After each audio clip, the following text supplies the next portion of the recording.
Hi there, welcome to Shopcast number 9. This one is about weight and structure. You're going to hear a little bit of rustling in the background because Francesca and Mayu are still here in the shop while I record, but it's all good. First, I am featuring a couple things and dropping yarn all over the place already. This is our new yarn. This is Cascade Sport. It is $3.95, which I think makes it the cheapest yarn in the store in terms of a per ball price. And for that, you get 164 yards, which is about 150 meters, 22 to 24 stitches, which makes it a sport weight. We'll talk about that in a couple minutes. And that's on a 3.75 to 4 millimeter if you're just going for a standard fabric. So, cool stuff. Number 1. Number 2, quick little show off. This is my new hood. This is Lara. It's in the Twist Collective Winter 2010 that just came out. It's got tassels that, do this. And I'm really happy with it. This one is made out of the Unwind Yarns Merlot, and it is gorgeous. See, pretty? I like it. It's really cool. And, okay, so on to weight and structure. So, sport weight. What the heck is sport weight? If you're in North America, we call our yarns things like fingering and baby, and sport weight and DK, and worsted and chunky and bulky. The North American Yarn Standards Company, which is put on by the Craft Council of America, is actually trying to recategorize everything into 5 different categories. So 1 is the finest, and it includes fine, baby, lace. 2 is light, and I think that's like kind of the sport and DK. 3 is kind of conglomerating some of the heavier DKs in the worsted. 4 is chunky. 5 is bulky and super bulky. People haven't really gotten into that so much. We like having a few more categories, but then depending on where you live, they'll all have different names. In Australia, worsted is, I believe, called 10-ply, and DK is called 8-ply, and fingering is called 4-ply. And it's something else totally in the UK as well. So it's interesting. Now, what you really need to know is the stuff you can find on the back of the yarn tag. Oh, in focus if I hold still. Okay, so this one gives us 18 to 20 stitches over 4 inches or 10 centimeters. And that is worsted. Sport weight is, same kind of information. That's 22 to 24 stitches over 4 inches.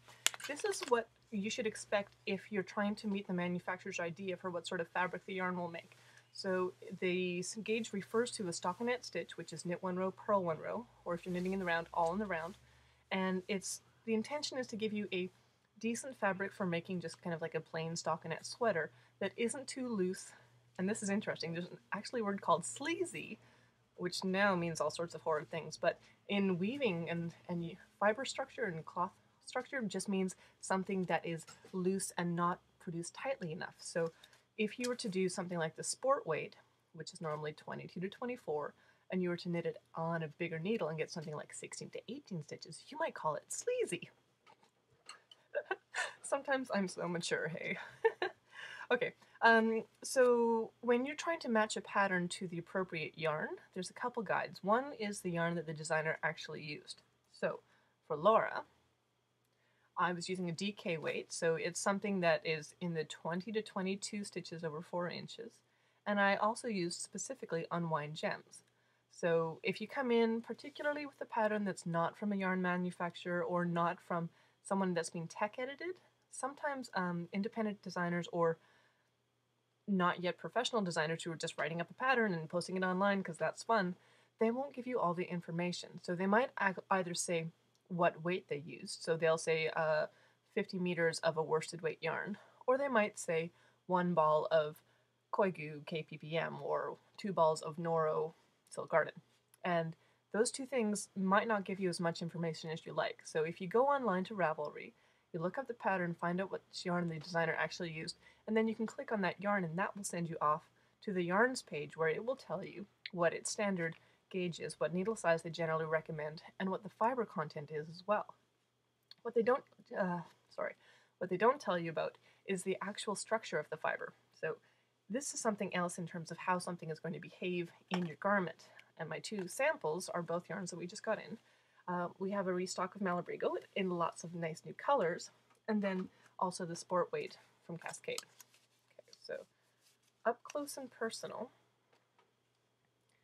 what you may see about the Malabrigo is that it is a singles spun. what that means, and you can see it right here at the end of the fabric, hold still,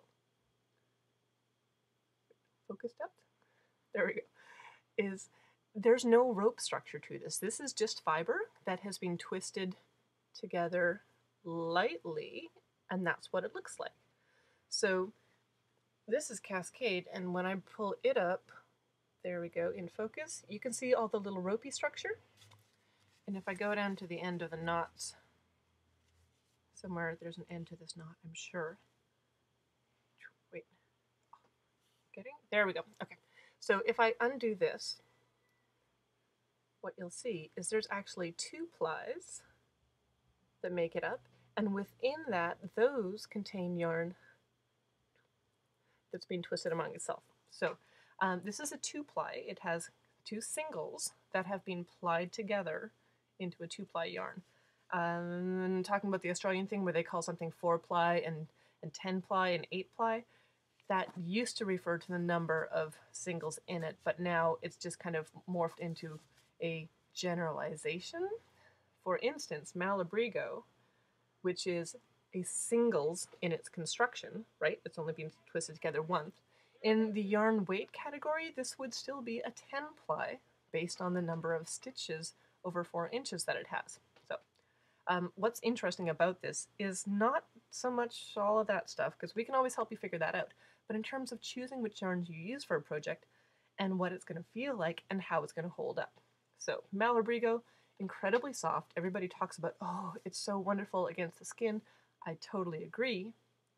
But the spin structure being so loose and just to singles means that those fibers are really prone to coming out and pilling. So if you put a piece of fabric that's made from Malabrigo and just knit at a standard gauge, for instance, a sweater made of Malabrigo, really likely that in the underarms particular or at the hips where your arms brush it, it's going to get pills very, very quickly and it won't look so nice. Cascade, on the other hand, with its nice plied structure, it'll actually retain its, for like, you know, decent looks. This is not a luxury yarn, but it's a decent workhorse yarn. And it'll retain its stitch definition and pill less because all the fibers have been trapped inside the twist. Okay. Counteracting things. If you are going to knit something out of Malabrigo and you expect it to look nice, one of your options to keep it looking nice longer is to do something like this.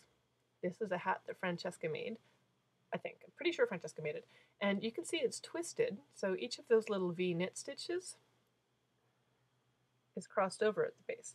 And the other thing is, it's knit on a much tighter needle than normal, so those two things combine to help trap the fibers in more often, in the same way that a finer twist, more twists per inch, would trap the fibers in this way.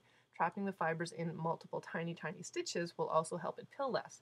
The flip side is you get a really stiff piece of fabric, and it's not as flexible or flowing nicely on your body as a garment made out of a more loosely knit thing would. Okay, another little comment. This is Lima, and I showed you this back in Shopcast number 3, and we were talking about the chain construction for alpaca, but just kind of notice that you lose a lot of the stitch definition. Like, it's a fluffy yarn, it's really bouncy and springy, and, you know, totally retains its shape that I was talking about. But you can't see all of the knit and purl structure quite as crisply as, say, Cascade 220. So this is my Nanit Swaymo project. There we go. Tons and tons of cables, and it shows off stitch patterns wonderfully, if I do say so myself. And the other thing that this is going to do is, right now the cables are all pulling in a lot, and that's what they do, but I haven't blocked this yet. So once I finish, you can see I've got needles sticking out again. Once I finish, I'm going to wet it, I'm going to pin it out into a shape that's a little bit bigger than this. This has currently got negative ease, which means that it is smaller than my body measurements, which means it's tight. So when I put it on, all my curves fill it out, which is, you know, great if you're going for the va-va-voom sweater girl thing, but to actually wear it and be comfortable with that, I need to have something that's got a little bit more ease to it, so when I block it, it'll be blocked probably to about 2 inches greater than my body measurements, which means I can have a shirt on underneath it, and it'll skim my body. The stitches will really show up anyways, because it's been knit at a fairly tight gauge for the yarn, and it'll be awesome. Okay, tons of information. I'm going to leave it at that. 1, 2, 3, 4, 5, 6, 7. We have about 35 colors of Cascade Sport now in stock. You can come by the store and see it at any time. Our website is 3bagsfull.ca. We're here 7 days a week now. If you want to come by the shop, drop me a line on Facebook or on the YouTube website. I'm happy to hear all your feedback. Next time, Shopcast number 10, it's going to be fun. I'll celebrate something. I'm not sure what it is yet, but I'll talk to you soon. Bye.